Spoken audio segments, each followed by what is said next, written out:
హైదరాబాద్ చుట్టుపక్కల భారీ వర్షం కురిసింది. వర్షపు నీటితో అల్లాడుతున్న వారికి కొత్త సమస్య వచ్చి పడింది. సందత్లో సడేమియా అన్నట్లు కొందరు రసాయన వ్యర్థాలను వదిలారు.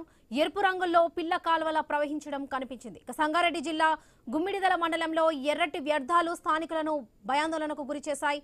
చెరువును పొలాలను కూడా ముంచెత్తాయి.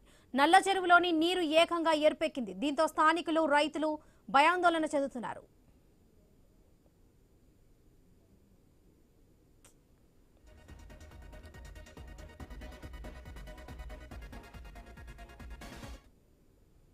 గుంతపల్లికి సంబంధించిన ఎట్రోడ్రగ్స్ కంపెనీ కింద నల్లకుంట చెరువు అని ఉంటుంది. అది ఎర్రకుంటగా మారి ఇగో పచ్చని పొలాలలో ఇటువంటి కలర్ నీళ్లు ఇంత కెమికల్ వాసన వస్తుంది. కలెక్టర్లకు ఫిర్యాదు ఇచ్చినాము, పీసీపీలకు ఫిర్యాదు ఇచ్చినాము, అయినా సరే ఎటువంటి స్పందన ఉండలేదు. వాళ్ళని కూడా కొనేస్తుర్రు, పైన ఎయిర్పోర్ట్లను కూడా కొనేస్తుర్రు. ఇటువంటి గ్రామంలో బతుకుతున్నాము. ప్రతి ఇంట్లో ప్రతి ఒక్కరికి రెండు రోగాలు, మూడు రోగాలు ఉన్నాయి. కంపు వాసన చాలా ఎంత అంటే దరిద్రంగా వస్తుంది వాసన. కాకపోతే తప్పదు కాబట్టి ఈ కడుపు కోస పిల్లలకు కానీ ఎవరికి కానీ తగలొద్దని గుంతపల్లికి సంబంధించి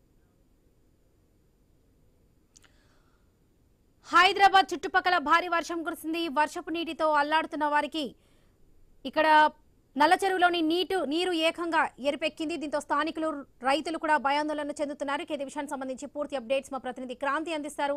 క్రాంతి,